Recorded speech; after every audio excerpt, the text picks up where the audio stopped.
Hello students, तो आज हम स्टार्ट करने वाले हैं अपना केमिस्ट्री का चैप्टर नंबर 2 जिसका नाम है एसिड बेसिस एंड सॉल्ट्स। तो चलिए स्टार्ट करते हैं इस चैप्टर को। चलिए तो पहले देखते हैं इस चैप्टर में सबसे पहला टॉपिक क्या है। सबसे पहले आपको पहचानना आना चाहिए कि एसिड क्या है, बेस क्या है। ठीक है, तो उसके लिए हमें चाहिए इंडिकेटर्स। इंडिकेटर्स वो केमिकल सब्सटेंसेस होते हैं जो आपको आइडेंटिफाई करने में हेल्प करते हैं दैट समथिंग इज एसिड और अ बेस। तो देखते हैं इंडिकेटर्स क्या होते हैं। तो इंडिकेटर्स होते हैं there are many substances which show one characteristic property like colour, odour etcetera in acidic medium and a different property in basic medium. Such substances are called acid base indicators. ऐसे substances जो acid में अलग behaviour show करते हो और base के अंदर different behaviour show करते हो, इस तरीके के सब्सटेंसेस को हम एसिड बेस इंडिकेटर कहते हैं। Depending upon the indicators we have two types of acid base indicator. हमारे पास दो तरीके के एसिड बेस इंडिकेटर होते हैं जो कि होते हैं आपके natural and synthetic. Types of indicators are number 1 natural indicators. Those indicators found in nature, नाम से ही पता चल रहा है नेचुरल, जो नेचर से हमें डायरेक्ट मिलते हैं उनको हम क्या बोलते हैं, नेचुरल इंडिकेटर्स। जबकि जो हमारे द्वारा बनाए जाते हैं सिंथेटिक इंडिकेटर्स, ठीक है, जो हम लोग बनाते हैं, ह्यूमन मेड होते हैं, मैन मेड होते हैं, या फिर आप इसको बोल सकते हो आर्टिफिशियल। जो आर्टिफिशियल होते हैं उनको भी हम सिंथेटिक इंडिकेटर्स में कंसीडर करते हैं। These are chemical substances prepared by human beings. Example phenolphthalein, methyl orange, these are all examples of synthetic indicators. अब एक टाइप के इंडिकेटर होते हैं olfactory indicator. Olfactory का मतलब सूंघ कर बता सकते हो आप, उसकी स्मेल से बता सकते हो। These substances have different cell, नहीं smell, different smell, different smell in acids and bases just like vanilla essence। ये एसिड और बेस में अलग अलग तरीके की स्मेल प्रोवाइड करते हैं जिससे आपको पता चल जाता है कि ये एसिड है या बेस है। ठीक है, indicator showing different colours in acidic and basic medium. Indicators giving different odours in acidic and basic medium. तो आप यहाँ देख सकते हो, this is turmeric, this is phenolphthalein, methyl orange, litmus, vanilla essence, clove oil, these all are indicators. ठीक है, कुछ indicators के बारे में हम पढ़ लेते हैं यहाँ पर एग्जाम्पल्स। जैसे कि अगर हम लिटमस की बात करें, लिटमस क्या है, एक इंडिकेटर है जिसको हम पहचान सकते हैं उसके कलर चेंज से। ठीक है, तो लिटमस से क्वेश्चन बहुत आते हैं। लिटमस इंडिकेटर वर्क कब करता है, केवल एक्वस सॉल्यूशन के अंदर वो वर्क करता है। लिटमस दो तरीके के होते हैं, एक रेड लिटमस होता है बच्चों और एक ब्लू कलर का लिटमस होता है। तो यहाँ पर कलर चेंजेस क्या है, अगर आप रेड लिटमस लेते हो तो वो एसिड के अंदर कोई चेंज नहीं करता क्योंकि वो बेस के अंदर रेड को ब्लू में कन्वर्ट करता है। तो रेड लिटमस हमेशा बेस में इंडिकेशन शो करता है, एसिड में कोई कलर चेंज नहीं होता। और ब्लू लिटमस जो है वो एसिड के अंदर रेड हो जाता है और बेस में कोई चेंज नहीं आता। तो आप इसको कैसे याद रख सकते हो, एसिड के अंदर अगर आप ब्लू लिटमस लेते हो, ठीक है, एसिड के अंदर अगर आप ब्लू लिटमस लेते हो तो वो किस में कन्वर्ट हो जाता है, रेड में। ठीक है, ए के बाद बी, तो याद रखना एसिड ब्लू इंडिकेटर्स को चेंज करते हैं। ठीक है, नेक्स्ट इंडिकेटर है आपका turmeric which is yellow in colour. अगर एसिड में टर्मरिक डालोगे तो वो कोई चेंज नहीं करता, जबकि बेस के अंदर वो रेडिश ब्राउन कलर का हो जाता है। कभी आपके पास हल्दी का दाग लगा हो किसी कपड़े पर और आपने उसके ऊपर साबुन रगड़ दिया हो तो आपने देखा होगा कि वो जो दाग है वो रेडिश कलर का हो जाता है। तो वो यहाँ पर इंडिकेशन शो करता है कि आपके जो सोप है उसके अंदर क्या है, बेसिक सॉल्ट्स है। ठीक है, फिनोफ्थलीन एक है कलरलेस सब्सटेंस है, इसमें नो चेंज हो जाता है, एसिड के अंदर कोई चेंज नहीं आता, जबकि बेस के अंदर ये कैसा हो जाता है, पिंक कलर में कन्वर्ट हो जाता है। मिथाइल ऑरेंज ऑरेंज कलर का इंडिकेटर है, एसिड में रेड कलर देता है, बेस में ये येलो कलर का हो जाता है। वनीला एसेंस ये बहुत ज्यादा स्मेल देता है जब ये एसिड के अंदर होता है और कोई स्मेल प्रोड्यूस नहीं करता जब इसको बेस में डिसॉल्व किया जाता है। क्लोव ऑयल, लौंग का तेल जिसे हम कहते हैं, वो ज्यादा स्मेल देता है एसिड के अंदर और बेस के अंदर उसकी स्मेल जाने लगती है, लूज हो जाती है। तो ये कुछ इंडिकेशंस थे जिससे आपके पेपर में क्वेश्चन आ भी सकता है। ठीक है, तो यहाँ पर अब देखते हैं कुछ सोर्स, एसिड के कुछ सोर्सेस, किस किस सोर्स के क्या क्या एसिड प्रोड्यूस होते हैं। ठीक है, जैसे कि आप देख सकते हो एप्पल से प्रोड्यूस होता है मैलिक एसिड। ठीक है, लेमन में होता है आपका सिट्रिक एसिड, ऑरेंज के अंदर होता है टार्टरिक एसिड। ठीक है, टर्मरिक के अंदर होता है टोमेटो के अंदर होता है ऑक्सैलिक एसिड, विनेगर के अंदर होता है एसिटिक एसिड, इस तरीके से कर्ड के अंदर होता है लैक्टिक एसिड। ये नेचुरल चीजें हैं, बहुत सारी चीजें हैं जो हम डेली लाइफ में देखते हैं, उनके अंदर भी एसिड प्रोड्यूस एसिड का कंटेंट होता है। ठीक है, ऑरेंज के अंदर आपका एसिटिक एसिड, यहाँ पर बहुत सारे तरीके के एसिड लिखे हुए हैं। आंट स्टिंग, जो आपको बी स्टिंग, आंट स्टिंग जो काट लेते हैं मधुमक्खी वगैरह, उसमें क्या होता है, उसमें होता है आपका फॉर्मिक एसिड, इसको आप मीथेनोइक एसिड भी बोलते हो। Formic acid is also known as methanoic acid.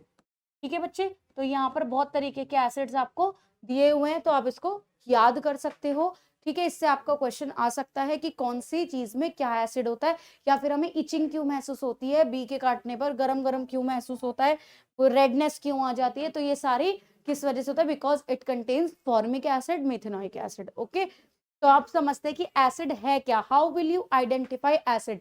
मान लीजिए मैंने आपको एक टेस्ट ट्यूब में एसिड दे दिया, एक में बेस दे दिया, how will you identify these, तो आप कैसे पहचानोगे। अब यहाँ पर सबसे पहला पॉइंट देखो क्या लिखा हुआ है, एसिड्स आर सोर इन टेस्ट। एसिड जो होते हैं वो सोर होते हैं, खट्टे होते हैं टेस्ट में। अब भाई कोई बेवकूफ ही होगा जो एसिड को टेस्ट करके बताने वाला है ना, कि पता चला टेस्ट तो कर लिया, बताने लायक वो रहा ही नहीं। तो यहाँ पर टेस्ट करना, ये ट्रेडिशनल मेथड्स है भाई, पता नहीं कैसे करते हैं ये, तो यहाँ पर सोर इन टेस्ट बोल रहे हैं ये इसको। तो ये भी एक पॉइंट है, एसिड सोर टेस्ट के होते हैं, लेकिन टेस्ट नहीं करना। पता चला भाई कंसंट्रेटेड एसिड रखा और आप चक्के बता रहे हो भाई कैसा है, तो ऐसा रिस्क अपने साथ नहीं लेना है। They turn blue litmus to red. अभी हमने पढ़ा ये लिटमस का कलर कैसे चेंज करता है, ब्लू से रेड में। एसिड कोरोड्स मेटल, ये मेटल को कोरोड करने की टेंडेंसी रखता है।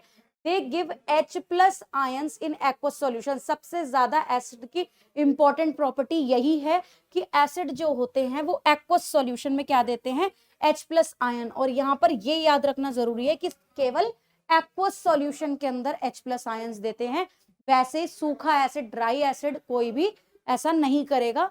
एक्वस होना चाहिए, सॉल्यूशन के अंदर पानी के साथ ही H+ आयन ये देते हैं। ओके, तो यहाँ पर पढ़ते हैं अरेनियस एसिड्स के बारे में। अरेनियस एसिड्स क्या होते हैं, the substance which release H+ ion in aqueous medium are called Arrhenius acid. अब यहाँ पर मैंने क्या बोला, अब यहाँ पर एसिड हमेशा H+ आयन देते हैं, लेकिन उनके H+ देने की भी एक कंडीशन है। वो कंडीशन क्या है कि भाई स्विमिंग पूल चाहिए। अब एसिड की एक कंडीशन है कि पानी चाहिए ही चाहिए, पानी नहीं दोगे तो मैं अपना काम नहीं करूंगा, मैं H+ आयंस नहीं देने वाला। तो यहाँ पर आपको एक्वस मीडियम देना जरूरी है, तभी H+ आयन रिलीज होते हैं, इंपॉर्टेंट टर्म है। अब यहाँ पर आपने कैसे पहचानोगे कि आपको बहुत सारे कंपाउंड्स दे रखे हैं, बहुत सारे फॉर्मूलाज दे रखे हैं, इसमें से एसिड कौन सा है। तो एसिड पहचानने की कुछ ट्रिक्स मैं आपको बता देती हूँ। उसके लिए आपको समझना पड़ेगा कि इलेक्ट्रोनेगेटिव एलिमेंट्स क्या है। तो यहाँ पर ये याद रख लो, दीज आर फोन, FON, ये चोर हैं। ठीक है, ClBrI, इसका नाम है क्लोरीन, क्लोरीन, ब्रोमीन, आयोडीन। ठीक है, ये और भी ज्यादा iodine. These are electronegative elements. Electronegative का मतलब इलेक्ट्रॉन देने की टेंडेंसी रखते हैं। ठीक है, अब यहाँ पर क्या है, F फॉर फ्लोरीन,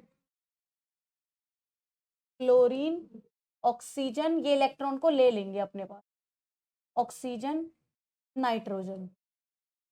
ठीक है, ये ऐसे एलिमेंट्स है जो इलेक्ट्रॉन गेन करने की टेंडेंसी रखते हैं, इसीलिए इनको क्या कहा जाता है, इलेक्ट्रोनेगेटिव एलिमेंट। आपको पता है नेगेटिव चार्ज कब आता है बच्चे, नेगेटिव चार्ज आता है जब आप इलेक्ट्रॉन को क्या करते हैं, गेन करते हैं। तो ये इलेक्ट्रोनेगेटिव एलिमेंट्स है, क्योंकि इलेक्ट्रॉन को गेन करने की कोशिश करेंगे, इलेक्ट्रॉन की चोरी करने की कोशिश करेंगे। ठीक है, तो यहाँ पर जहां पर भी आपको ये 6 चोर नजर आ जाएं, FONClBrI, जहां पर भी आपको ये चोर नजर आ जाए, किसके साथ, हाइड्रोजन के साथ, विद हाइड्रोजन, हाइड्रोजन के साथ किसी भी कॉम्बिनेशन में अगर आपको ये मिल रहे हैं, तो वो हमेशा क्या बनाएंगे, एसिड बनाएंगे, क्योंकि हाइड्रोजन की ही तो चोरी करनी है। और हाइड्रोजन है एक शरीफ बच्चा, इस शरीफ बच्चे से चोरी करते हैं इलेक्ट्रॉन ये सारे इसके दोस्त बनकर। These are most electronegative elements, और ये सब हाइड्रोजन के पीछे पड़ जाते हैं, भाई इलेक्ट्रॉन दे दे, इलेक्ट्रॉन दे दे, क्योंकि वो बहुत आसानी से इलेक्ट्रॉन को लूज कर देता है। ठीक है, तो ये कंपाउंड बनाते, तो ऐसा कोई भी कंपाउंड जिसके पास हाइड्रोजन और साथ में ये 6 में से कोई भी है, तो वो क्या होते हैं, एसिड्स होते हैं। जस्ट लाइक HF, H2SO4, देखिए यहाँ पे हाइड्रोजन है, ऑक्सीजन है, HCl, यहाँ पर क्लोरीन है और हाइड्रोजन है, HBr ब्रोमीन है हाइड्रोजन के साथ, HI यहाँ पर आयोडीन है, HNO3 यहाँ पर नाइट्रोजन भी है और ऑक्सीजन भी है, तो ये भी एसिड्स में आते हैं। अब यहाँ वीक और स्ट्रॉन्ग की बात नहीं चल रही है, बस एसिड को पहचानने की बात चल रही है। तो जहां पर भी these electronegative elements are present with hydrogen, those are called acids. समझ में आ गया? बट कंडीशन क्या है? कंडीशन जरूरी है, इसके इनके चोरों के भी कुछ असूल है, ठीक है। इनके ये उसूल है कि भाई पहले हाइड्रोजन को पानी में ले जाएंगे तभी ये काम करेंगे, पानी के अंदर ही ये चोरी कर सकते हैं। तो यहाँ पर कंडीशन क्या है? Water medium is necessary for removal of H+ ion from acid. Very very important point. अगर यहाँ पर ड्राई वर्ड लिखा होगा तो यहाँ पर रिलीज नहीं होंगे। जैसे कि पेपर में एक क्वेश्चन आता है कि ड्राई लिटमस पेपर का कलर चेंज होगा या नहीं होगा।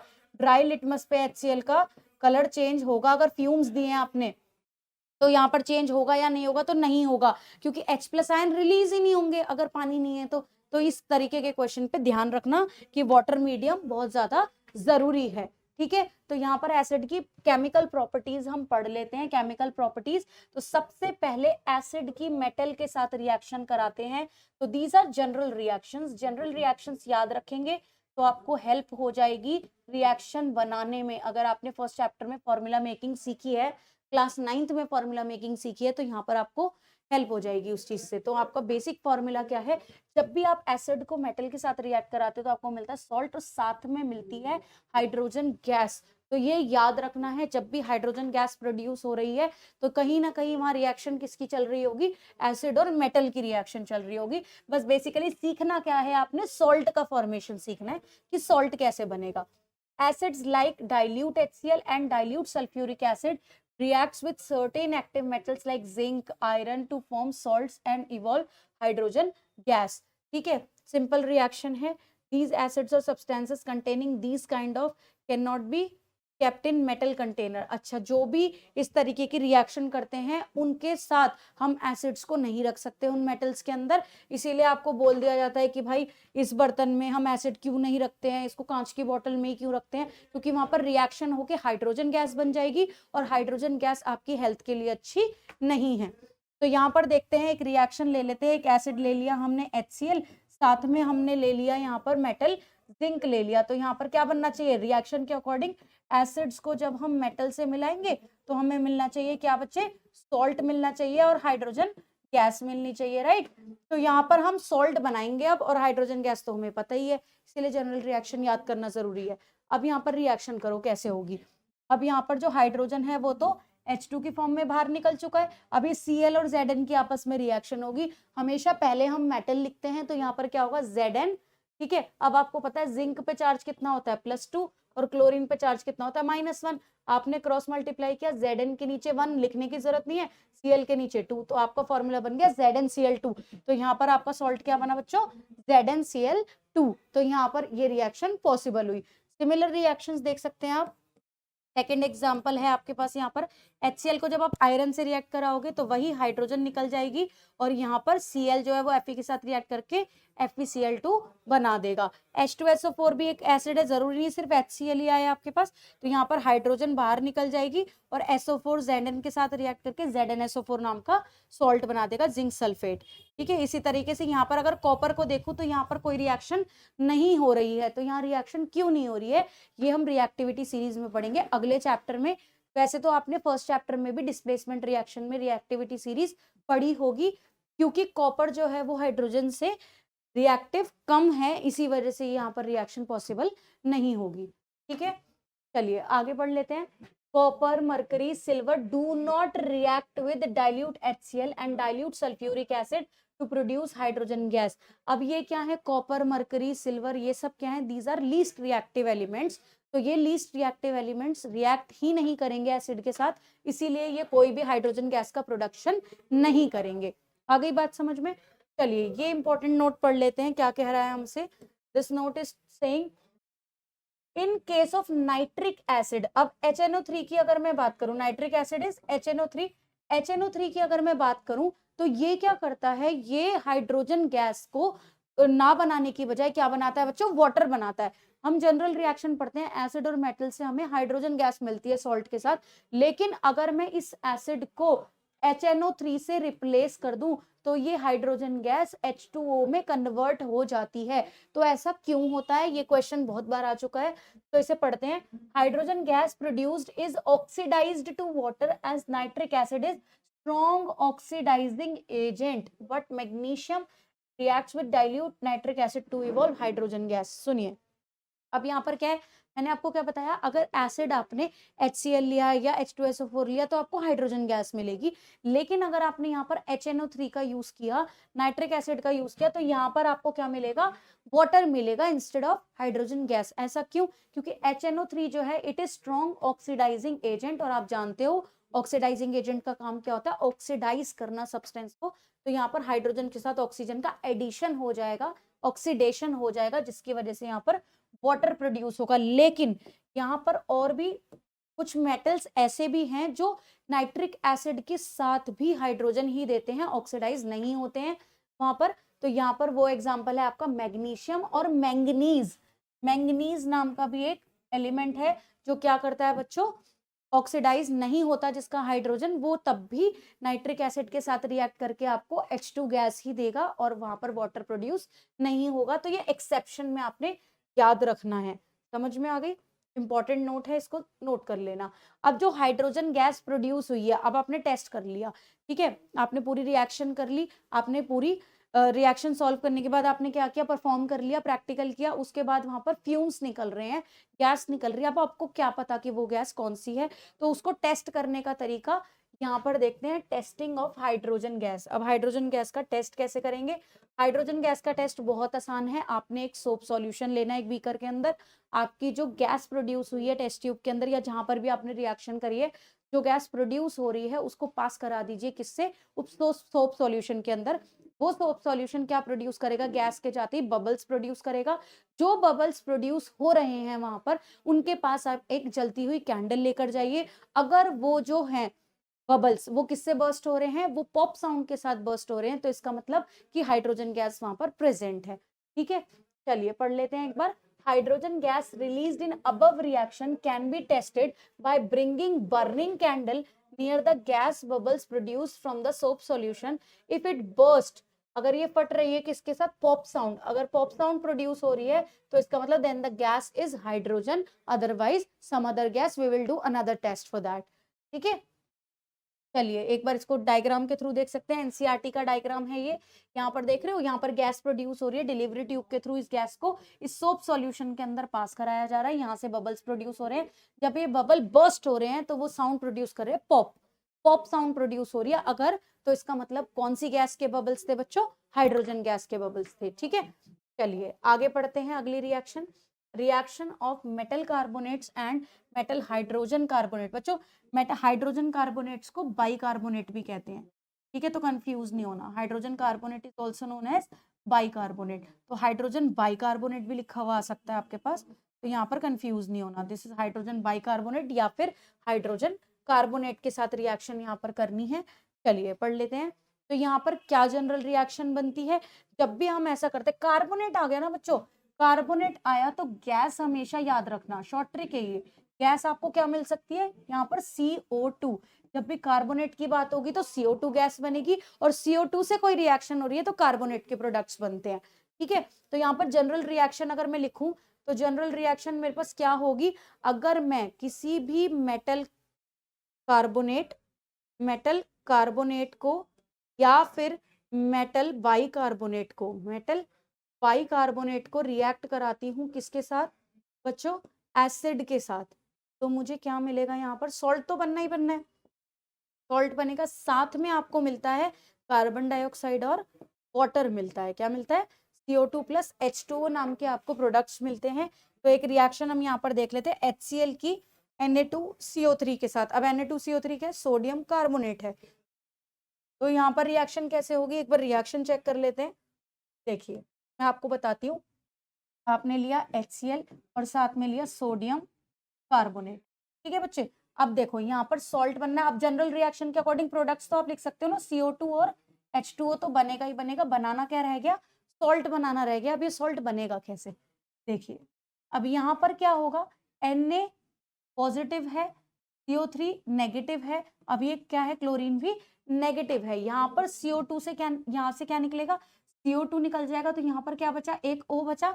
यहाँ पर क्या है आपके पास, हाइड्रोजन है, ये इसके साथ कंबाइन होगा, ठीक, और क्या बना लेगा, वाटर बना लेगा, और आपके पास बचा क्या है यहाँ पे, Na और Cl, तो ये मिलकर कौन सा सॉल्ट बनाएंगे, NaCl, ठीक। तो इस तरीके से रिएक्शन हो जाती है और आपका कंपाउंड बन जाता है। तो यहाँ पर HCO3 के साथ भी ऐसा ही कुछ होगा, बस यहाँ पर अमाउंट में फर्क पड़ेगा, बैलेंस्ड नहीं है ये इक्वेशंस, बैलेंस करके आप यहाँ पर अमाउंट चेंज कर सकते हो, ठीक है। अब जरूरी नहीं है सिर्फ HCl के साथ, क्योंकि यहाँ पर NaCl का तो सॉल्ट तो वही बनेगा, पूरी रिएक्शन सेम है।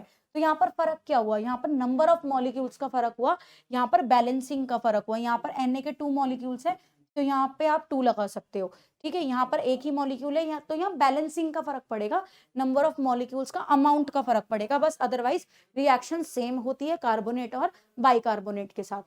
यहाँ पर आपने लिया सोडियम बाइकार्बोनेट और साथ में H2SO4 ले लिया, इस बार क्या होगा, Na और SO4 के साथ रिएक्शन होगी, तो यहाँ पर Na2SO4 बन जाएगा, और कॉमन प्रोडक्ट्स तो बनेंगे ही बनेंगे। तो जनरल रिएक्शन याद करना आपको बहुत जरूरी है, ठीक है ना। चलिए आगे पढ़ते हैं। अब जो गैस उसमें प्रोड्यूस हुई है कार्बन डाइऑक्साइड, अब उसे पहचानने का क्या तरीका है, क्या टेस्ट है, उसको हम पढ़ लेते हैं।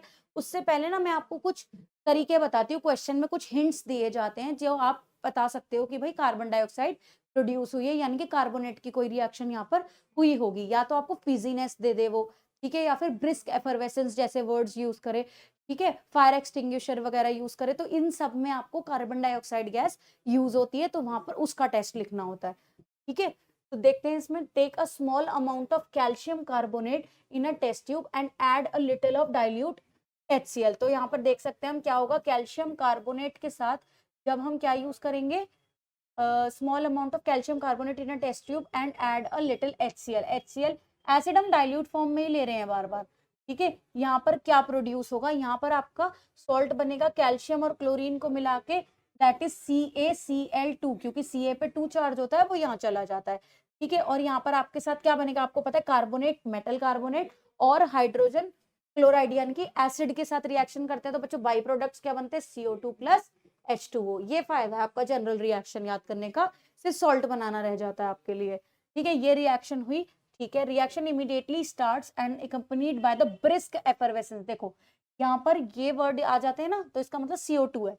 This shows that certain gases evolve when the gas is pass through the lime water. Lime water क्या होता है, कैल्शियम हाइड्रोक्साइड, इसका दूसरा नाम बच्चे स्लेक्ड लाइम भी है, ठीक है। तो कई नामों से जाना जाता है कि एक चीज को कैल्शियम हाइड्रोक्साइड भी बोल सकते हो, लाइम वाटर भी बोल सकते हो, और स्लेक्ड लाइम भी बोल सकते हो। जब आप कैल्शियम हाइड्रोक्साइड से इस गैस को, ये जो गैस प्रोड्यूस हुई है, इसको पास कराते हो, तो आपको मिलता है एक सब्सटेंस, एक प्रेसिपिटेट, जो क्या होता है, व्हाइट कलर का होता है, जो पूरे के पूरे सॉल्यूशन को एक मिल्की कलर प्रोवाइड करता है। इसीलिए हम क्या बोलते हैं कि कैल्शियम हाइड्रोक्साइड सॉल्यूशन को वो क्या कर देता है बच्चे, मिल्की कर देता है। और this milkiness identifies, clarifies and justifies that the gas is carbon dioxide, okay. तो यहाँ पर मिल्कीनेस प्रोवाइड होती है, तो वो मिल्की प्रोडक्ट क्या बनता है बच्चों, calcium carbonate along with water. आई बात समझ में, यहाँ आप देख सकते हो लाइम वाटर था, कार्बन डाइऑक्साइड गैस पास कराइए, पास कराने के बाद ये कुछ इस कलर में कन्वर्ट हो गया, मिल्कीनेस हो गया, ठीक है। तो लाइम वाटर क्लाउडी क्लाउडी सा हो गया, धुंधला सा हो गया, तो हमें पता चल गया कि यहाँ पर गैस कौन सी थी, कार्बन डाइऑक्साइड। आ गई बात समझ में। अब क्या करेंगे, अब अगर आप इस मिल्कीनेस के अंदर और एक्सेस में कार्बन डाइऑक्साइड पास कराएंगे, तो ये मिल्कीनेस धीरे धीरे डिसअपियर होने लग जाएगी। क्यों होने लग जाएगी, क्योंकि वहां पर एक रिएक्शन हो जाएगी। ये जो आपका प्रोडक्ट बना था मिल्की प्रोडक्ट, इस मिल्की प्रोडक्ट में जब आप एक्सेस में कार्बन डाइऑक्साइड को पास कराओगे, तो यहाँ पर बन जाता है कैल्शियम बाइकार्बोनेट। यहाँ पर रिएक्शन होकर ये कैल्शियम कार्बोनेट किस में कन्वर्ट हो जाता है, कैल्शियम बाइकार्बोनेट में कन्वर्ट हो जाता है। और ये कैल्शियम बाइकार्बोनेट या हाइड्रोजन कार्बोनेट जिसे आप कहते हो, ये होता है कलरलेस सब्सटेंस। हाइड्रोजन कार्बोनेट ये है आपका कलरलेस सब्सटेंस, जिसकी वजह से ये जो मिल्कीनेस है वो क्या होने लगती है बच्चों, डिसअपियर होने लगती है।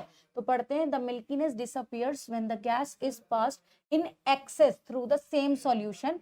Actually calcium carbonate is insoluble in water, that is why the solution is milky. क्योंकि कैल्शियम कार्बोनेट एक प्रेसिपिटेट है, वो इनसॉल्युबल है, तो वो वाला सॉल्यूशन हुआ था मिल्की। लेकिन जब गैस एक्सेस में पास होती है, तो वहां रिएक्शन फिर हो जाती है और वो कैल्शियम हाइड्रोजन कार्बोनेट में कन्वर्ट हो जाता है, जो कि वाटर सॉल्यूबल है, तो सॉल्यूबल होने की वजह से मिल्कीनेस क्या हो जाती है बच्चों, डिसअपियर हो जाती है। आई होप ये समझ आया होगा आपको। ठीक, चलिए अगली रिएक्शन की तरफ चलते हैं। Reaction of metallic oxides with acid. Metallic oxides का एसिड के साथ रिएक्शन पढ़ते हैं, तो यहाँ पर जनरल रिएक्शन है सॉल्ट प्लस वाटर। यहाँ पर जब भी आप एसिड को मेटालिक ऑक्साइड के साथ रिएक्ट कराओगे तो क्या बनेगा, सॉल्ट प्लस वाटर बनेगा। अब ये रिएक्शन जो है, इस रिएक्शन के बहुत सारी चीजें हमने यहाँ पर पढ़नी है। इस रिएक्शन को न्यूट्रलाइजेशन रिएक्शन भी कहा जाता है, क्योंकि न्यूट्रलाइजेशन रिएक्शन में भी वाटर प्रोड्यूस होता है और इस रिएक्शन में भी सॉल्ट के साथ क्या प्रोड्यूस हो रहा है, वाटर प्रोड्यूस हो रहा है। तो यहाँ पर एक एग्जाम्पल देख लेते हैं। जैसे कि एसिड लिया आपने HCl और मेटालिक ऑक्साइड ली, कोई भी मेटल की ऑक्साइड ले ली, कैल्शियम ऑक्साइड, तो यहाँ पर आपका बना CaCl2, साथ में आपका बना वाटर। और एग्जांपल्स ले लेते हैं। आपने सल्फ्यूरिक एसिड लिया, उसके साथ मैग्नीशियम ऑक्साइड लिया, मैग्नीशियम सल्फेट और वाटर बना। इसी तरह से एक और एग्जांपल ले लेते हैं। आपने नाइट्रिक एसिड लिया, साथ में कैल्शियम ऑक्साइड लिया, कैल्शियम नाइट्रेट और आपका क्या बना बच्चों, वो वाटर बना यहाँ पर। तो यहाँ पर हर किसी में क्या बन रहे हैं, डिफरेंट डिफरेंट सॉल्ट्स, क्योंकि हमने डिफरेंट डिफरेंट मेटल ऑक्साइड ली है, तो यहाँ पर अलग अलग कॉम्बिनेशन के सॉल्ट्स बने हैं और सब में क्या बना है बच्चों, वाटर बना है। तो इस टाइप के रिएक्शन को बोलते हैं न्यूट्रलाइजेशन रिएक्शन, जिसके अंदर क्या बनता है, हमेशा वाटर बनता है। तो यहाँ पर देखिएगा, नॉन मेटालिक ऑक्साइड्स जो होती है वो एसिडिक नेचर की होती हैं, और मेटालिक, यहाँ पर मेटालिक होना चाहिए था, metallic oxides are basic in nature. क्योंकि न्यूट्रलाइजेशन रिएक्शन क्या कहती है बच्चों, न्यूट्रलाइजेशन रिएक्शन कहती है जब हम एसिड को बेस से रिएक्ट करते हैं तो हमें मिलता है सॉल्ट प्लस वाटर। ठीक है, तब हमें मिलता है सॉल्ट प्लस वाटर। और यही देखूं अगर, तो एसिड में एसिड है, ठीक है, सॉल्ट का सॉल्ट बन रहा है, पानी का पानी बन रहा है, लेकिन यहाँ पर मेटल ऑक्साइड है और यहाँ पर क्या है बच्चों, बेस है। तो यहाँ से रिलेट करके ये पता चलता है कि ये जो बेसिक नेचर है किसका है, मेटालिक ऑक्साइड का। तो यहाँ पर बेस की तरह कौन बिहेव कर रहा है, जो सेम तरीके के प्रोडक्ट्स बन रहे हैं, तो यहाँ बेस की तरह बिहेव कर रहा है आपका मेटल ऑक्साइड। तो यहाँ से कंक्लूजन क्या मिलता है हमें, कि metallic oxides are basic in nature because it produces salt and water like base reacts with acid. जैसे बेस रिएक्ट करके एसिड के साथ सॉल्ट और वाटर देता है, सिमिलर तरीके से मेटल ऑक्साइड भी मेटल एसिड के साथ मिलकर क्या दे रही है, सॉल्ट प्लस वाटर। तो हम यहाँ से कंक्लूड करते हैं that is metal oxides are basic in nature. Okay, चलिए आगे पढ़ते हैं। Reaction of acid and bases with each other, जो मैंने अभी आपको बताई, general reaction acid base react करेगा तो सॉल्ट प्लस वाटर बनता है। एग्जांपल HCl को लोगे तो NaOH के साथ NaCl प्लस वाटर बनाएगा। Above reaction is also known as neutralization reaction, क्योंकि वो न्यूट्रल कर रहे हैं इफेक्ट को ना। पानी रिलीज हो रहा है, एसिड और बेस का आपस में जो सॉल्ट बन रहा है वो एक न्यूट्रल सॉल्ट बनता है। तो इस तरीके की रिएक्शन को हम न्यूट्रलाइजेशन रिएक्शन कहते हैं, because it forms salt and water. ठीक है, it involves both OH minus and H plus ion. अब वाटर में से आप देख सकते हो H प्लस आयन भी निकलता है और OH माइनस आयन भी ब्रेक होता है जब ये, ठीक है, तो दोनों आपस में एक दूसरे को न्यूट्रलाइज करते हैं, दोनों के इफेक्ट को, इसीलिए हम क्या बोलते हैं इसको, न्यूट्रलाइजेशन रिएक्शन भी बोलते हैं। चलिए अब समझते हैं कि एसिड रेन क्या है। ठीक है, एसिड रेन क्या है, पॉल्यूशन की वजह से हार्मफुल गैसेस एनवायरनमेंट में रिलीज होती हैं। ये हार्मफुल गैसेस जो होती हैं हमारे एनवायरनमेंट को पीएच को खराब करती हैं, जिसकी वजह से यहाँ पर क्या होता है, वो पानी के साथ, रेनफॉल के साथ मिलकर उसको एसिडिक नेचर में कन्वर्ट करती हैं। इसी को एसिड रेन कहा जाता है। पढ़ लेते हैं। Rainfall made so acidic by atmospheric pollution that it causes environmental harm mainly to the forest, lakes, plants, animals and historical monuments। आपने सुना होगा कि ताजमहल का पत्थर पीला हो गया है, ठीक है, और जो स्टैच्यू ऑफ लिबर्टी है वो उसका कलर भी चेंज हो गया है। अब ये सब चीजें हो क्यों रही हैं उसके बारे में पढ़ लेते हैं। The main cause is this, the industrial burning of coal and other fossil fuels, the waste gases from which contains sulfur and nitrogen oxides combine with atmospheric water to form acids and form acidic rain। चलिए पढ़ते हैं। The main cause क्या है, जो industrial waste है। अब आपको पता होगा कि यहाँ से हमारी जो फैक्ट्रीज वगैरह हैं वो सब शिफ्ट कर दी गई हैं, क्योंकि फैक्ट्रीज वगैरह से, कोल से, फॉसिल फ्यूल से बहुत ज्यादा धुआं प्रोड्यूस होता है, और उस धुएं में कौन सी गैसेज होती हैं, harmful gases like sulphur and nitrogen. ठीक है, the main cause is industrial burning of coal and other fossil fuel. जो वेस्ट गैसेज इससे प्रोड्यूस होती है उसमें होता है सल्फर, नाइट्रोजन ऑक्साइड्स होती हैं जो कंबाइन करती है एटमॉस्फेरिक वाटर के साथ। मान लीजिए एक एग्जांपल लेते हैं, जैसे कि यहाँ पर कार्बन है, कार्बन के साथ ऑक्सीजन रिएक्ट करेगी, बनाएगी कार्बन डाइऑक्साइड, सल्फर के साथ ऑक्सीजन रिएक्ट करके बनाएगी सल्फर डाइऑक्साइड, फर्दर ऑक्सीजन के साथ रिएक्ट करके ये बनाएगा सल्फर ट्राइऑक्साइड, नाइट्रोजन रिएक्ट करेगी बनाएगी नाइट्रोजन डाइऑक्साइड। अब ये सब क्या है, ये तीनों carbon sulphur nitrogen, all of these are non metals. अब यहाँ पर देखिए नॉन मेटल्स क्या बना रहे हैं, ऑक्साइड्स बना रहे हैं, तो ये सारी क्या कहलाएंगी, नॉन मेटल ऑक्साइड्स। अब इन नॉन मेटल ऑक्साइड्स की अगर मैं रिएक्शन कराती हूँ पानी के साथ, यानी कि रेन वाटर के साथ, एनवायरमेंट में रिएक्ट करते हैं, तो देखो कार्बन डाइऑक्साइड जब रेन वाटर से रिएक्ट करता है तो ये बनाता है कार्बोनिक एसिड H2CO3, और यही सल्फर ट्राइऑक्साइड जब वाटर के साथ रिएक्ट करता है तो ये क्या बनाता है, सल्फ्यूरिक एसिड बनाता है। सिमिलरली नाइट्रोजन डाइऑक्साइड जब वाटर से रिएक्ट कराता है तो ये बनाता है नाइट्रिक एसिड। समझ रहे हो, इस तरीके के सब्सटेंसेस जब रिएक्ट करते हैं किसके साथ, नॉन मेटल ऑक्साइड के साथ, तो क्या फॉर्मेशन कर रहे हैं, एसिड की। तो यहां से हम क्या कंक्लूड करते हैं कि नॉन मेटेलिक ऑक्साइड का नेचर कैसा है, क्योंकि पानी तो न्यूट्रल है, अब ये पानी तो यहाँ पर न्यूट्रल है, तो यहाँ एसिड बन किसकी वजह से रहा है, इनकी वजह से ही तो बन रहा है, तो इन गैसेस को हम क्या बोलते हैं, एसिडिक नेचर की, ठीक है, एसिड्स की तरह कंसीडर कर रहे हैं, तभी तो यहाँ एसिड का फॉर्मेशन हो रहा है। तो हम यहाँ से कंक्लूड करते हैं क्या, कि नॉन मेटल ऑक्साइड कैसे नेचर की होती है, एसिडिक नेचर की होती है। पहले हमने अभी न्यूट्रलाइजेशन से क्या पढ़ा, क्या कंक्लूजन निकला था, कि हमारे पास जो मेटल ऑक्साइड्स होती हैं वो बेसिक नेचर की होती हैं, ठीक है। कुछ इंपॉर्टेंट फॉर्मूले यहाँ पे देख सकते हो, लाइमस्टोन का CaCO3, स्लेक लाइम CaOH को वोल्टवाइज, क्विक लाइम CaO, ठीक है, इसको मार्बल भी बोलते हैं लाइमस्टोन को। तो यहाँ पर रिएक्ट करते हैं ये और सॉल्ट्स बना लेते हैं जो सॉल्ट डिपोजिट होकर कलर को चेंज कर रहे हैं, ठीक है। एसिड समझ में आया, तो एसिड की कुछ प्रॉपर्टीज थी, आप एनसीईआरटी से इसके क्वेश्चंस कर सकते हो, इंपॉर्टेंट क्वेश्चंस, ठीक है, तो आपको और अच्छे से क्लियर हो जाएगा।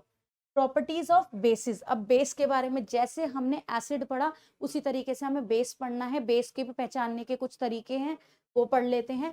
Basis are bitter in taste, फिर वही बात, एक बार बेस को तो टेस्ट कर लो, लेकिन जब तक हमें पता नहीं है एसिड कौन सा है बेस कौन सा, तो खतरा मोल नहीं लेना है, हमें टेस्ट करके नहीं बताना, फिर भी हमें पता होना चाहिए कि ये बिटर टेस्ट करते हैं, कड़वे होते हैं। कभी साबुन मुंह में गया हो, फेस वॉश करते वक्त फेस वॉश मुंह में गया हो, तो आपको पता होगा these are bitter in taste, ठीक है। रेड लिटमस टू ब्लू, ये क्या करते हैं, रेड लिटमस को ब्लू में कन्वर्ट करते हैं, these are bitter in taste, they turn red litmus to blue. Next is they produce hydroxide ion, hydroxide is OH minus, इसको बोलते हैं hydroxide. They produce hydroxide in aqueous solution, चाहे acid हो चाहे base हो, आपको क्या चाहिए, वाटर, यानी कि सॉल्यूशन मीडियम चाहिए, एक्वस सॉल्यूशन चाहिए, वाटर में सॉल्यूशन होना चाहिए, बिना पानी के ये आयंस नहीं देते हैं। सोपी टच, अब ये कैसे टच करने में कैसा फील होता है, सोप जैसा सॉफ्ट सॉफ्ट सॉफ्ट टच होता है इनका, बेस को टच करोगे तो वो सॉफ्ट होते हैं, ठीक है। चलिए अब पढ़ लेते हैं एल्कली। एल्कली क्या है, अब बेस तो हमने पढ़ लिया कि बेस क्या होता है, अब कुछ बेस तो पानी में घुल जाते हैं और कुछ बेस पानी में नहीं घुलते, तो यहाँ पर एल्कली नाम अलग से किसको दे रहे हैं, हम उन बेसिस को एल्कली कहते हैं जो पानी में डिसॉल्व हो जाते हैं, ठीक है। तो water soluble bases are known as alkali, ठीक है। All alkalis are bases but all bases are not alkali, इसका मतलब क्या है, सारे बेस तो बेस हैं, ठीक है, अब कुछ बेस मिक्स होते हैं पानी में और कुछ बेस नहीं होते, अब जो पानी में मिक्स नहीं हो रहे वो भी बेस हैं और जो पानी में मिक्स हो रहे हैं वो भी बेस हैं, तो एल्कली तो बेस है लेकिन सारे बेस एल्कली नहीं है। आई बात समझ में, क्योंकि जो पानी में डिसॉल्व हो रहे हैं वो भी बेस हैं, ठीक है, तो एल्कली तो बेस है लेकिन सारे बेस पानी में डिसॉल्व नहीं हो रहे, तो सारे बेसिस एल्कली नहीं होते। एल्कली क्या है, all basis do not dissolve in water but those bases which dissolve in water are known as alkali, जो पानी में डिसॉल्व हो जाते हैं उन बेसिस को हम क्या बोलते हैं, एल्कली बोलते हैं, ठीक है। चलिए केमिकल रिएक्शन पढ़ लेते हैं बेसिस की। पहली रिएक्शन है reaction of metals with base, base के साथ मेटल रिएक्ट करता है, तो जनरल रिएक्शन आपकी यहाँ पर है, base reacts with metal to form salt plus hydrogen gas similar as acid reacts with metal, ठीक। एग्जाम्पल NaOH को जिंक के साथ रिएक्ट करोगे तो ये आपका प्रोडक्ट बनेगा और H2 गैस बनेगी। अब ये प्रोडक्ट कैसे बना ये सीखना चाहो तो देखो, NaOH प्लस Zn जिंक के साथ रिएक्ट कर रहा है, अब यहाँ पर क्या होगा, ये H तो निकल आएगा किसकी फॉर्म में, हाइड्रोजन गैस की फॉर्म में, अब बचा क्या, Na बचा, O बचा और Zn बचा, ठीक है। इसको रिएक्ट करके सॉल्ट कैसे बनाओगे, अब यहाँ पर इनके चार्जेस को आपको बैलेंस करना पड़ेगा, Na पे चार्ज होता है आपका +1 ऑक्सीजन पे चार्ज होता है -2 और जिंक पर चार्ज होता है +2। अब आप प्लस और माइनस चार्ज को एक तरफ निकाल लो।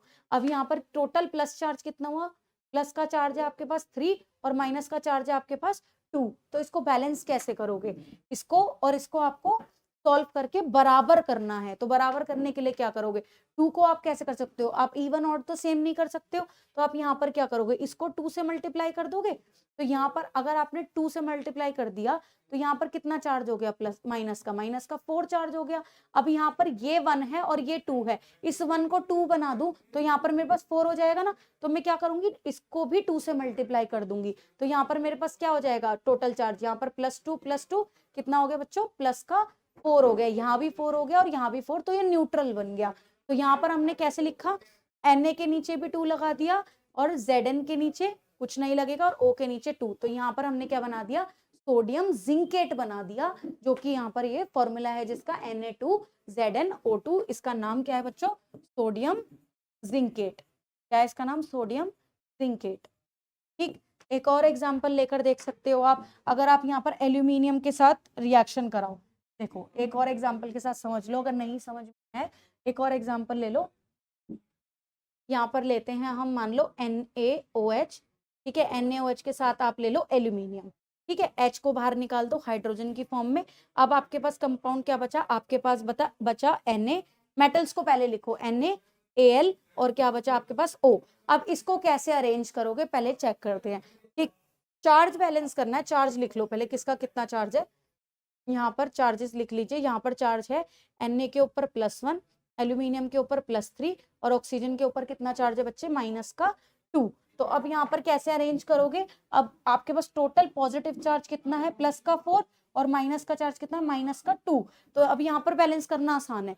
यहाँ पर क्या होगा, सीधा सीधा इसको 4 बनाने के लिए 2 से मल्टीप्लाई कर दूं, यानी कि यहाँ पर 2 लगा दूं, तो मेरे पास फॉर्मूला क्या बना, NaAlO2। तो ये बना आपका सोडियम एल्यूमिनेट। क्या बन गया, सोडियम एल्यूमिनेट, जिसका फॉर्मूला है NaAlO2। ठीक है, तो ये बना आपका सोडियम एल्यूमिनेट। ठीक है, तो इस तरीके से आप यहाँ पर सॉल्ट बना सकते हो। तो ये रिएक्शन क्या हुई, जब भी बेस रिएक्ट करेगा किसके साथ, मेटल के साथ, तो यहाँ पर सॉल्ट बनेगा और साथ में हाइड्रोजन गैस बनेगी। Reaction of base with metal carbonate and metal hydrogen carbonate. अब यहाँ पर ये रिएक्शन पॉसिबल ही नहीं है। वहां पर क्या था, कार्बन डाइऑक्साइड प्रोड्यूस हो रही थी एसिड के साथ, लेकिन basis do not react with metal carbonate और मेटल हाइड्रोजन कार्बोनेट के साथ बेस रिएक्ट नहीं करते हैं, तो यहाँ पर कोई रिएक्शन नहीं होगी। और बेसिस वाटर में क्या करते हैं, अभी मैंने आपको बताया OH आयन देते हैं, OH-। ठीक है, यहाँ पर क्या करते हैं, ये जो बेस है NaOH, ये इसको अगर आप एक्वस सॉल्यूशन में ऐड करोगे, यानी कि पानी के अंदर ऐड करोगे, तो यहाँ पर क्या होगा, ये अपने कॉन्स्टिट्यूएंट आयंस में ब्रेक हो जाएगा, दैट इज Na+ और OH-। तो बेसिस क्या देते हैं आपको, हाइड्रोक्साइड आयन प्रोड्यूस करते हैं इन एक्वस सॉल्यूशन। चलिए, अब एसिड स्ट्रॉन्ग है या वीक है ये कैसे पहचानोगे, आसान तरीका बताऊं तो जहां पर कार्बन प्रेजेंट हो वो हमेशा वीक एसिड्स में आते हैं। जहां पर भी आपको कार्बन दिखाई दे जाए, एसिड पहचानने का तरीका मैंने आपको पहले बताया, अरेनियस एसिड। ठीक है, जहां पर आपको चोर मिल जाए, वो 6 कंपाउंड्स बताए, वो 6 एलिमेंट्स बताए थे मैंने आपको, कौन और ClBrI। ठीक है, तो वो अगर आपको मिल जाए हाइड्रोजन के साथ तो वो क्या होते हैं बच्चों, एसिड होते हैं। देख लो, H के साथ Cl, H के साथ N और O, H के साथ O, H के साथ Br, H के साथ I, these all are what, acids. ठीक है, अब यहाँ पर स्ट्रॉन्ग क्या होंगे और वीक क्या होंगे, जहां पर भी आपको कार्बन मिल जाए, कार्बन कंटेनिंग। ठीक है, यानी कि ऑर्गेनिक बोल सकते हो, जहां पर ऑर्गेनिक एसिड मिल जाए, क्योंकि कार्बन और हाइड्रोजन की बॉन्डिंग बहुत अच्छी खासी होती है, अच्छी खासी दोस्ती है इनकी। तो कार्बन हाइड्रोजन को पूरी तरह ब्रेक नहीं होने देता, आयंस को प्रॉपर डिसोसिएट नहीं होने देता। डिसोसिएशन का मतलब क्या होता है, ब्रेक डाउन। तो पूरी तरीके से वो ब्रेक नहीं होने देता, इसीलिए वो वीक कर देता है एसिड को। ठीक है, स्ट्रॉन्ग एसिड्स वही होते हैं जो पूरी तरह से 100% अपने कॉन्स्टिट्यूएंट आयंस में ब्रेक हो जाए, पूरे का पूरा मॉलिक्यूल। ठीक है, उसको बोलते हैं हम स्ट्रॉन्ग एसिड्स। तो स्ट्रॉन्ग एसिड्स क्या होते हैं, विच डिसोसिएट्स कंप्लीटली, डिसोसिएट्स का मतलब break in constituent ions, break in its constituent ion, constituent ions.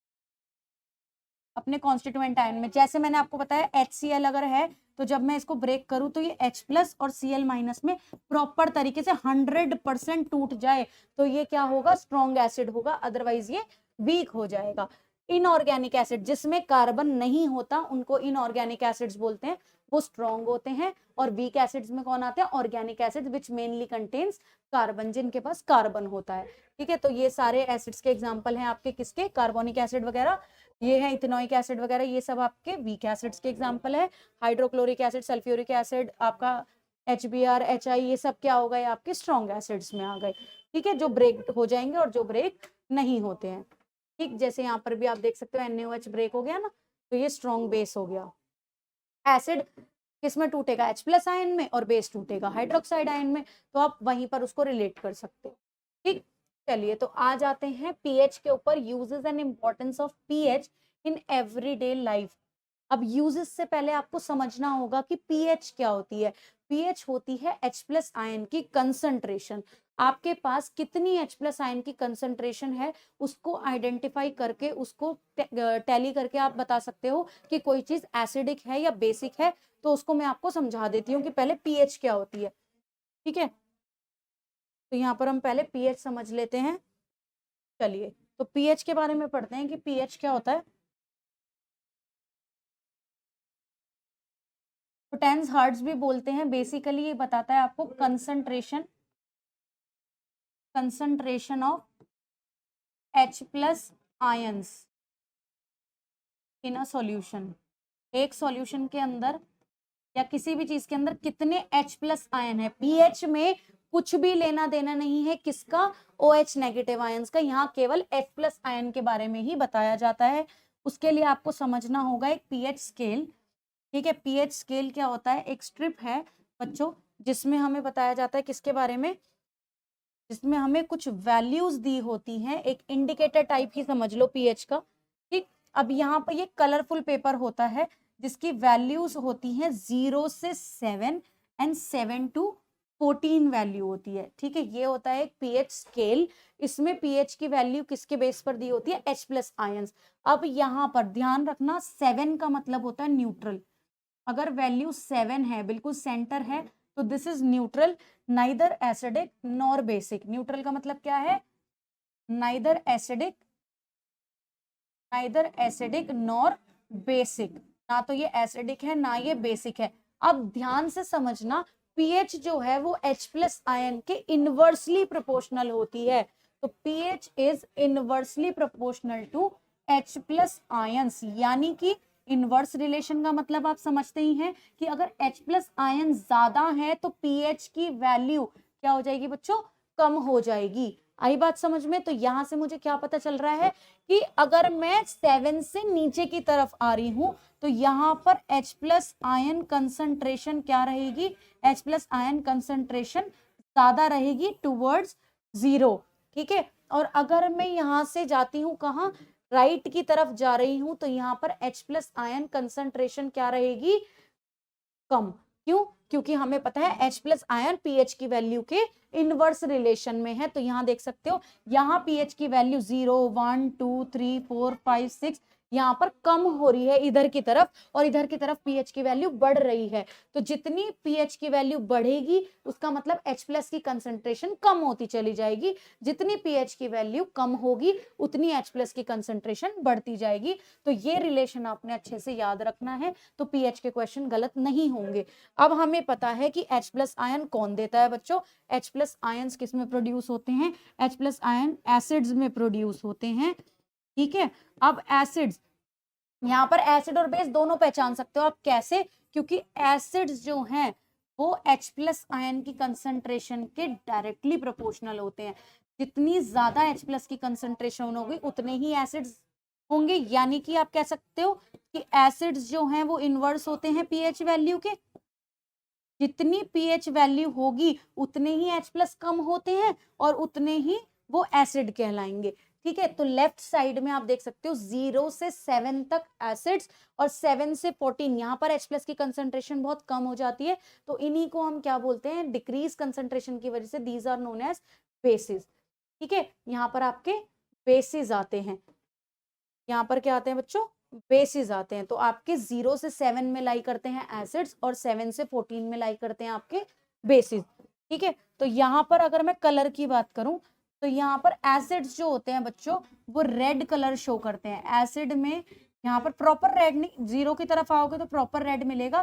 तो यहाँ पर रेड की फैमिली देखने को मिलेगी आपको, येलो, ऑरेंज, ठीक है, कुछ इस टाइप के कलर्स आपको देखने को मिलेंगे। जितना ज्यादा रेडिश होता जाएगा उतना ज्यादा वो क्या कहलाएगा बच्चों, उतना ज्यादा ही वो एसिडिक कहलाएगा। ठीक, यहाँ पर इस तरीके से आपको कलर चेंजेस देखने को मिलते हैं। और जो इधर की तरफ आते हैं बेसिस जो होते हैं ये ज्यादातर आपके होते हैं ब्लू ग्रीन्स। ठीक है, ब्लू कलर मिलेगा आपको, सबसे ज्यादा बेसिक होगा तो आपको ब्लू कलर मिलेगा। ठीक है, अगर उससे थोड़ा सा कम होगा तो थोड़ा ग्रीनिश टोन में चला जाएगा। ठीक, ग्रीन टोन में चला जाता है, ब्लू टोन में चला जाता है, ठीक है, लाइट ग्रीन टोन में आ जाता है। तो ये होते हैं आपके बेसिस। ठीक, बेसिस का कलर कुछ इस तरीके से होता है। न्यूट्रल जो होते हैं वो आपके सेंटर में आ जाते हैं। तो अब समझते हैं हम प्रॉपर तरीके से आगे। ठीक, तो यहाँ से हमें क्या समझ आया कि एसिड्स का जो पीएच होता है वो कम होता है और बेसिस का जो पीएच होता है वो ज्यादा होता है। आ गई बात समझ में सबको? चलिए पढ़ते हैं पीएच सेंसिटिव, पहले उसके बारे में पढ़ लेते हैं थोड़ा सा कि डेली लाइफ में पीएच का क्या काम है। पीएच ऑफ सॉइल, सॉइल की पीएच कैसी है। Every type of plant requires a specific range of pH for healthy growth, therefore the nature of the soil is known as first by testing the pH in particular crop is grown. अब हर किसी type की crop को उगाने के लिए अलग अलग टाइप की सॉइल चाहिए होती है। सॉइल के लिए आपको सबसे पहले उसका पीएच चेक करना है कि वो एसिडिक मीडियम में उगेगी या फिर वो बेसिक मीडियम में उगेगी। तो पीएच चेक कर कर भी आप उसको बता सकते हो कि यहाँ पर किस टाइप की क्रॉप उगेगी। ठीक है, तो जैसे कि वाइल्ड ग्रास जिसको पीएच 5 चाहिए यानी कि एसिडिक मीडियम में वाइल्ड ग्रास उगेगी, अगर आप उसकी पीएच बेसिक कर देंगे तो वो वहां पर नहीं उग सकती। ठीक है, it is also suitable for selecting the fertilizers for crop knowing the pH of the soil. Soil की पीएच देखकर भी आप बता सकते हो कि इसमें हमें कौन सा टाइप का फर्टिलाइजर डालना है। ठीक है, pH, plants and animals are pH sensitive. अब पीएच के हिसाब से अब देखो एसिड रेन है, एसिड रेन है, एसिड बोल रहे हैं तो इसका मतलब उसकी पीएच जो होगी वो 7 से कम होगी और एसिडिक होने की वजह से वो पानी कहाँ जाएगा, वो नदियों में जाएगा, एक्वाटिक लाइफ को हार्म कर सकता है, इसलिए एसिड रेन हार्मफुल भी है। पढ़ लेते हैं। Living organisms can survive only in the narrow range of pH change. Our body works normally within the pH of 7 to 7.8। ये क्वेश्चन आ चुका है एमसीक्यू में भी और वैसे असर्शन रीजन में भी कि हमारी बॉडी की पीएच क्या होती है, 7 to 7.8 यानी कि बेसिक, ऑलमोस्ट न्यूट्रल के आसपास ही होती है। When the pH of rain water goes below 5.6, जब pH जो है रेन वाटर की वो किससे चली जाए, 5.6, 5.6 से नीचे चली जाए तो इसका मतलब वो हाईली एसिडिक होने लग गई है।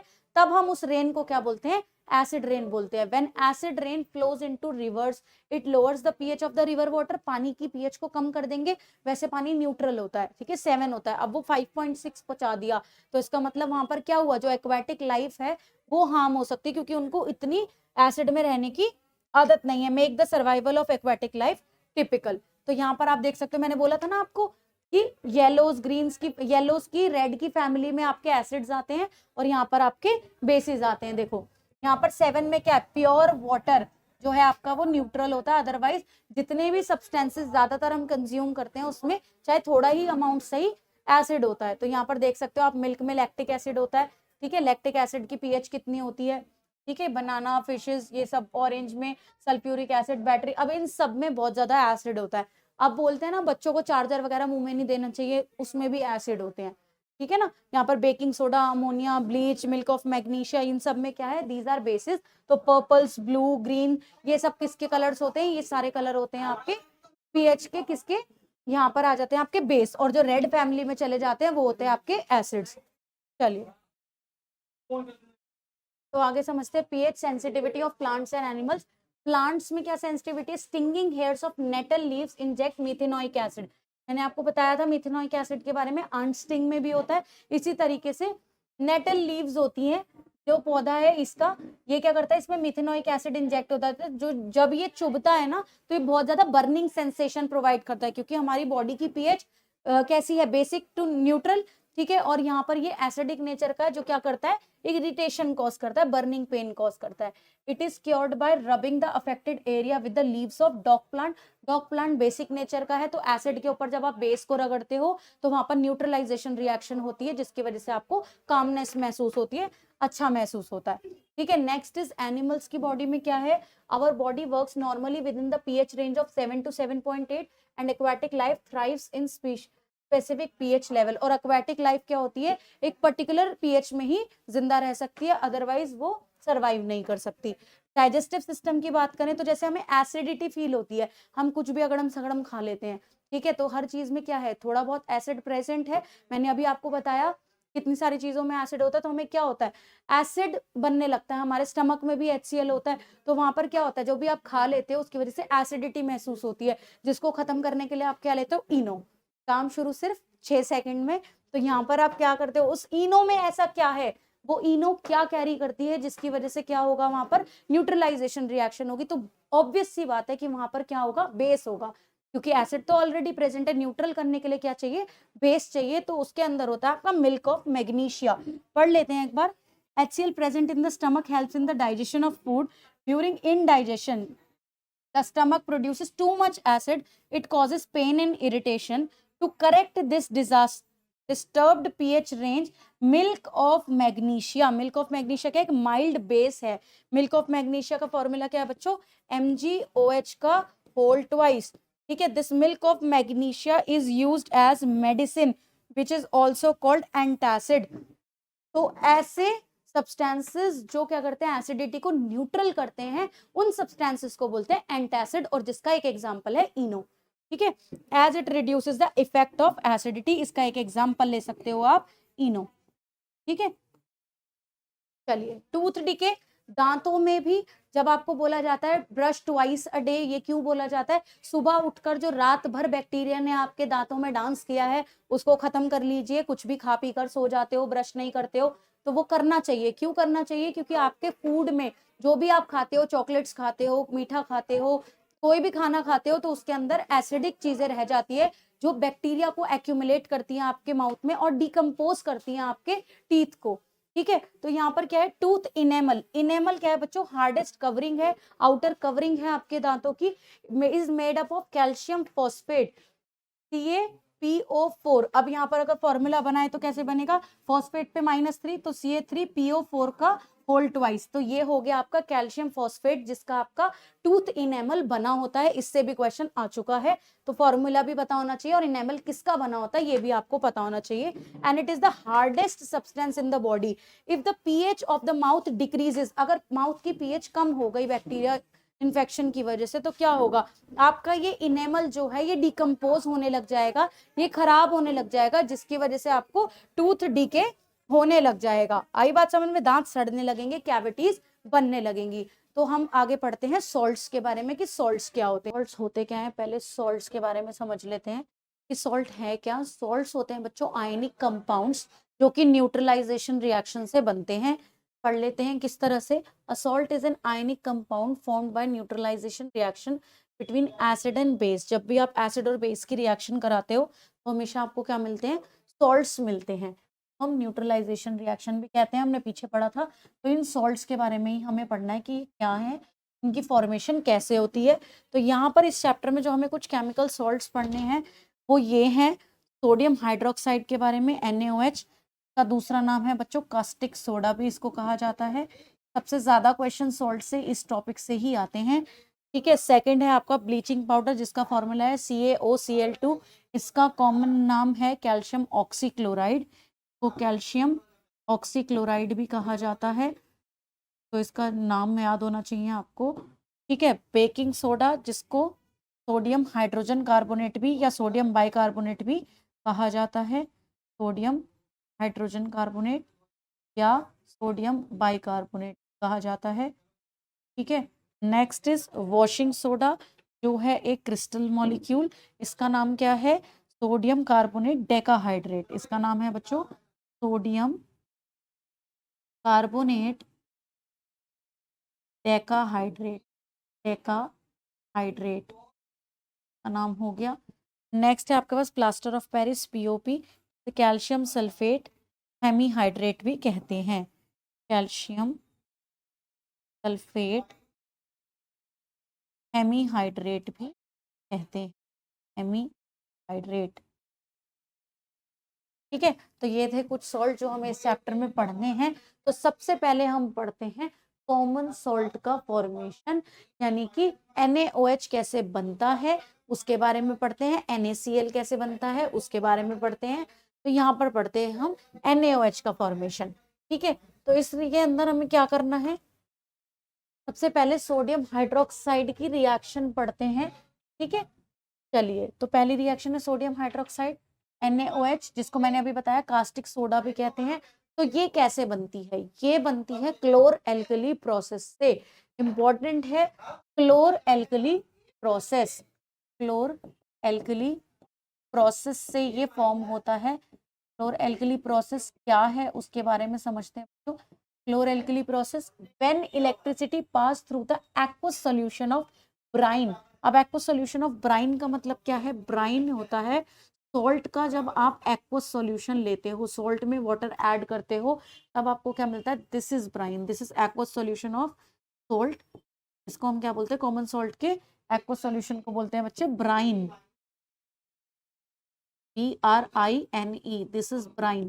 ठीक है, तो यहाँ पर जब आप क्या करते हो, इसमें से इलेक्ट्रिसिटी पास कराते हो, इलेक्ट्रिसिटी पास कराने से क्या होगा, यहाँ पर रिएक्शन होगी, जिससे आपको क्या मिलेगा, यहाँ पर ये एक्वस की जगह यहाँ पर आप अगर वाटर लिखते हो तो यहाँ पर रिएक्शन होगी और फॉर्मेशन होगा NaOH का। अब NaOH के साथ साथ यहाँ पर आपको दो चीजें और मिलेगी, that is Cl2 and H2, both are gases, these are gases. ठीक है, तो यहाँ पर ये जो दो चीजें प्रोड्यूस होंगी अलोंग विद कास्टिक सोडा, तो इस प्रोसेस को हम क्लोर एल्कली प्रोसेस क्यों कहते हैं, क्लोर रिलेटेड टू क्लोरीन, क्योंकि यहाँ पर क्लोरीन रिलीज होती है, alkali related to NaOH, it is an alkali, that is water soluble base, soluble base है, इसीलिए इस प्रोसेस को कहते हैं क्लोर एल्कली प्रोसेस। तो इससे क्वेश्चन आ जाता है, तो पढ़िएगा, an aqueous solution of sodium chloride और common salt is called brine, is called brine. ठीक है, तो ब्राइन किसको कहते हैं, कॉमन सॉल्ट के सॉल्यूशन को कहते हैं। आ गई बात समझ में। अब इस रिएक्शन के अंदर कुछ चीजें आपसे पूछी जाती हैं यहाँ पर, ये इलेक्ट्रोलाइसिस प्रोसेस से होता है, करंट पास करा रहे हो तो दिस इज इलेक्ट्रोलाइसिस। अब इलेक्ट्रोलाइसिस जो होता है उसमें दो तरीके की इलेक्ट्रोड्स लगती है, एक लगती है आपकी कैथोड और एक लगती है आपकी एनोड। तो यहाँ पर पूछा जाता है कौन सी गैस एनोड पे है और कौन सी गैस कैथोड पे मिलेगी। तो यहाँ पर आपको पता होना चाहिए कि कैथोड जो होती है वो आपकी नेगेटिव रॉड होती है, इलेक्ट्रोड होती है, और यहाँ पर एनोड जो होती है आपकी पॉजिटिव रॉड होती है। तो यहाँ पर अब क्लोरीन कैसी गैस है, नेगेटिव है, क्लोरीन जो है वो आपकी नेगेटिव पॉजिटिव पे अट्रैक्ट होती है, तो एनोड पे मिलती है क्लोरीन, और हाइड्रोजन जो है वो पॉजिटिव है, तो कैथोड पे मिलती है आपकी हाइड्रोजन गैस। अब यहाँ पर कुछ यूजेस होते हैं, तो यूजेस पढ़ लेते हैं। यूजेस ऑफ सोडियम हाइड्रोक्साइड, क्या क्या यूजेस है, it is use to make soaps and detergents, it is use in paper manufacturing, it is used in oil and refining, it is used in PVC manufacturing, also used as pesticides। तो इन सब का use आप पढ़ सकते हो। इस reaction में भी आप देख सकते हो पूरा लिखा हुआ है, NaOH भी कैथोड पर आपको मिलता है, ठीक है, Cl2 एनोड पे मिलता है, H2 आपका कैथोड पर मिलता है। इनके डिफरेंट डिफरेंट अलग अलग यूजेस भी हैं। क्लोरीन यूज होता है डिसइंफेक्शन ऑफ वाटर, ठीक है, यहाँ पर हाइड्रोजन आपका बहुत सारी चीजों में यूज होता है, फॉसिल फ्यूल्स वगैरह में यूज होता है। ठीक है, तो यहाँ पर इसके यूजेस आप इंडिविजुअल भी याद कर सकते हो। नेक्स्ट पढ़ते हैं ब्लीचिंग पाउडर, ब्लीचिंग पाउडर जिसको हम बोलते हैं कैल्शियम ऑक्सीक्लोराइड। ठीक है, ये कैसे बनता है, ये बनता है आपका produced by the action of chlorine और dry slake lime. Dry slake lime के ऊपर जब आप क्लोरीन का एक्शन यानी कि क्लोरीन के साथ रिएक्शन कराते हो तो ये प्रोड्यूस होता है। रिएक्शन कुछ इस तरीके से होगी कि जब आप ड्राई स्लेक लाइम का फॉर्मूला क्या होगा, स्लेक लाइम में CaOH का होल ट्वाइस, ड्राई है तो यहाँ सॉलिड फॉर्म में लेंगे, इसके अंदर से आप क्लोरीन गैस पास कराएंगे तो आपको यहाँ पर क्या मिलेगा, कैल्शियम ऑक्सीक्लोराइड, CaOCl2, जिसका नाम मैंने अभी आपको बताया, दिस इज कैल्शियम ऑक्सीक्लोराइड। ठीक है, ये आपका यहाँ पर फॉर्म हो जाएगा। क्लियर, तो इस तरीके से ये बनाया जाता है। इसका रोल क्या है, ब्लीचिंग पाउडर का रोल क्या है, कॉटन एंड लिनन इंडस्ट्री में यूज होता है, ब्लीचिंग वुड पल्प और पेपर फैक्ट्री में यूज होता है, oxidizing agent in chemical industry में यूज होता है, डिसइंफेक्टिंग ड्रिंकिंग वाटर में यूज होता है। क्लोरीन का काम ही यही है, यहाँ पर भी क्लोरीन है तो डिसइंफेक्शन में ये यूज होता है। Next is washing soda. तो वॉशिंग सोडा क्या है बच्चे, Na2CO3.10H2O, यानी कि मैंने अभी आपको बताया था sodium carbonate Deka hydrate, Deka means 10, तो ये क्रिस्टल है, ठीक है। इसको वॉशिंग सोडा भी कहा जाता है। ये प्रिपेयर कैसे होता है, रिक्रिस्टलाइजेशन ऑफ सोडियम कार्बोनेट, जब सोडियम कार्बोनेट के वाटर क्रिस्टल्स बनाते हो तब आपको ये मिलता है। रिएक्शन इज Na2CO3 को जब आप वाटर से रिएक्ट कराते हो तो आपको वॉशिंग सोडा मिल जाता है, ठीक है। It is prepared by recrystallisation of sodium carbonate. It is used in manufacturing of glass, soap, paper and detergents. It is used in softening of hard water, hard water को soft water बनाने में ये use होता है। Next is manufacturing of borax, cleaning agent in houses, removing hardness of water, इन सब में इसको यूज किया जाता है। Next is plaster of Paris, जिसको आप शॉर्ट फॉर्म में पीओपी के नाम से भी जानते हो। पीओपी जो घर की फॉर सीलिंग में होती है, ठीक है। कैल्शियम सल्फेट हेमीहाइड्रेट इसका नाम है और इसका फॉर्मूला है CaSO4.12H2O। इसको हम प्लास्टर ऑफ पेरिस भी कहते हैं। It is used in making statues, decorative items, cast for broken bones. अब हड्डी टूटने में जो फ्रैक्चर लगता है वो भी आपका इसी पीओपी का लगाया जाता है। It is used in white washing walls and ceilings, अभी बताया ना, जो आपकी वॉल सीलिंग्स बनती हैं वो किसी की डिजाइनिंग की जाती है। Also use in making black board chalks, जो चौक यूज होती थी पहले स्कूल्स वगैरह में, अब तो मार्कर यूज होते हैं, ठीक है, वो भी इसी से बनती है। अब uses of plaster of Paris क्या है, doctor use it to support fractured bone, making toys and decoration materials, जो भी मूर्ति वगैरह बनती हैं वो इसकी बनती हैं। Making surface smooth, smooth texture, paint करने से पहले जो पुट्टी भरी जाती है वो भी इसी, ठीक है। अब इससे हम क्या बना सकते हैं, प्लास्टर ऑफ पेरिस से हम जिप्सम बना सकते हैं। अब जिप्सम क्या है, जब आप प्लास्टर ऑफ पेरिस को, पीओपी को आप रिएक्ट करते हो 1.5 मॉलिक्यूल के साथ, तो यहाँ पर आपको मिलता है दिस CaSO4.2H2O। तो ये क्या है, this is gypsum. What is this, gypsum. यहाँ पर जिप्सम की फॉर्मेशन हो जाती है। तो यहाँ ये एक रिवर्स रिएक्शन है, आप इसको उल्टा भी कर सकते हो। अगर आप जिप्सम से वापस से प्लास्टर ऑफ पेरिस बनाना चाहते हो तो आप इस प्रोसेस को हीट भी कर सकते हो। 373 केल्विन पे अगर आप इसको हीट करते हो तो ये रिवर्स प्रोसेस में भी हो जाता है, ठीक है। चलिए तो पढ़ते हैं बेकिंग सोडा के बारे में कि बेकिंग सोडा क्या है। Baking soda is NaHCO3, sodium bicarbonate. Properties क्या है, it is mild non corrosive base है ये। When it is heated during cooking, जब ये हीट करते हैं ना इसको हम, बेकिंग सोडा को जब आप हीट करते हो तो आपको मिलता है यहाँ पर सोडियम कार्बोनेट, यहाँ पर हीट का सिंबल लगाना है, ये आपको मिलता है सोडियम कार्बोनेट H2 और CO2। अब ये CO2 का रोल है, ये CO2 क्या करती है, जो पफीनेस आती है केक में, जो इडलीज बनती है, डो सॉफ्ट बनता है भटूरा बनाने से पहले, ये सारी चीजें सॉफ्टनेस का जो होती है, फ्लफीनेस जो होती है वो किसकी वजह से आती है, that is because of carbon dioxide produce, ठीक है। और ये है Na2CO3, इसको आप सोडा ऐश भी कहते हो। क्या कहते हो, सोडा ऐश, ठीक है। तो इसको हम कहते हैं बेकिंग सोडा, ओके। चलिए आगे बढ़ते हैं। Uses of baking soda, used as antacid, acidity को खत्म करने के लिए यूज किया जाता है। यूज्ड इन फायर एक्सटिंग्विशर, आग बुझाने में यूज किया जाता है। फॉर मेकिंग बेकिंग पाउडर, यानी कि बेकिंग सोडा और टार्ट्रिक एसिड। अब बेकिंग सोडा और बेकिंग पाउडर में क्या डिफरेंस है, बेकिंग सोडा जो होता है वो थोड़ा कड़वा होता है बच्चों, क्योंकि यहाँ पर ये जो है ये सोडा ऐश, ये इसको बिटर टेस्ट देती है। क्या देती है, बिटर टेस्ट प्रोवाइड करती है। इसीलिए हम क्या बनाते हैं, बेकिंग पाउडर बनाते हैं। बेकिंग पाउडर में क्या होता है, यहाँ पर बेकिंग सोडा के अंदर हम टार्टरिक एसिड, हम एसिड मिक्स कर देते हैं थोड़ा अमाउंट, जिसकी वजह से उसका टेस्ट जो होता है वो चेंज हो जाता है, ठीक है ना। तो यहाँ पर रिएक्शन पढ़ सकते हो आप, किस तरीके से बनाया जाता है। NaCl, H2O और CO2 जब आप अमोनिया के साथ रिएक्ट कराते हो तो अमोनियम क्लोराइड के साथ साथ आपको क्या मिलता है, NaHCO3, ठीक है, सोडियम हाइड्रोजन कार्बोनेट, ठीक है, सोडियम बाइकार्बोनेट, जिसको हम बेकिंग सोडा भी कहते हैं। बच्चों बीच में एक टॉपिक रह गया था जो है डाइल्यूशन। डाइल्यूशन क्या होता है, डाइल्यूशन वो प्रोसेस है जिससे हम किसी भी एसिड और बेस की कंसंट्रेशन को कम कर सकते हैं by adding water into it. अब यहाँ पर क्वेश्चन ये आता है कि हमें एसिड डालना चाहिए या एसिड में पानी डालना चाहिए, क्योंकि acids, concentrated acids are dangerous. तो हमें यहाँ पर क्या करना चाहिए, तो यहाँ पर आपको समझना है कि हमें यहाँ पर बीकर लिया, मान लीजिए इसमें एसिड है, ठीक है, आपने एसिड ले लिया और आपने इसमें पानी ऐड करा, ठीक है, आप इसमें पानी ऐड करो, तो पानी डालने पर जो छींट पड़ेगी वो किसकी पड़ेगी, एसिड की पड़ेगी। तो ये डेंजरस है, तो आपको ये नहीं करना। हमेशा हम क्या करते हैं, वाटर में एसिड ऐड करते हैं ड्रॉप वाइज, ना कि एसिड में वाटर।